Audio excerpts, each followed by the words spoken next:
MPDO స్థాయి వరకు అవినీతి జరిగితే వాళ్ళ మీద చర్యలు ఉండవు. అప్పట్లో సామాజిక తనిఖీలు అనే వాటిని పూర్తిగా జగన్మోహన్ రెడ్డి గారు పక్కన పెట్టేశారు కాబట్టి ఇప్పుడు ఈ స్థాయిలో దాదాపు 800 కోట్ల వరకు జరిగిందా? ఎందుకు లేవు సామాజిక తనిఖీలు? జగన్ టైంలో కూడా చేశారు, చేస్తేనే కదా చంద్రబాబు టైంలో బయటపడ్డాయి, వీళ్ళ టైంలో కూడా చేస్తూనే ఉంటారు.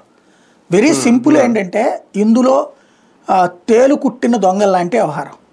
ఇప్పుడు ఒక ఎంపీడీఓకి నువ్వు ఎంతమంది ఉపాధి హామీకి పెట్టవయ్యా అని చెప్తున్నారు.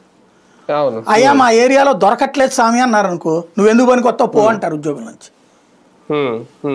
అలాగని చెప్పి రండి అయ్యా అన్నారు అనుకో, 200కి ఎవడొస్తాడా పో అంటున్నారు కూలీలు. ఏం చెయ్యాలి? 20 మంది పనిని 50 మంది చేసినట్టు లెక్క చూపెట్టి ఇప్పిస్తున్నాడు ఆయన.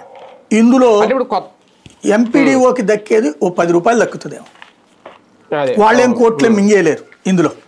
ఇందులో మళ్ళీ బ్రోకర్లు ఉంటారు, అందరికీ తెలుసండి ఇది, రాజకీయ నాయకుడికి తెలుసు. ఇందులో పోని ఎమ్మెల్యే కూడా తిండు, ఎవ్వరు తినలేరు అక్కడ. తలకి అయితే గీతే ఒక 5 పైసలో 10 పైసలో మిగిల్చుకోవడం అంతే. ఇందులో విషయం వల్ల ఏంటంటే వాస్తవంగా దేశంలో ఉపాధి హామీ తీసేస్తే పేదలందరూ తిరగబడతారు. అదొక రకంగా ఏంటంటే వాళ్ళకు ఒక భరోసా అయిపోయింది. ఇప్పుడు జగన్ ఇచ్చిన సంక్షేమ పథకాలతో జనం బతికేశారంటే కాదు, ఈ 15,000 వస్తున్నాయి కాబట్టి 15,000, 18,000, 20,000 దాన్ని అడ్డుపెట్టి బార్గెయిన్ చేశారు.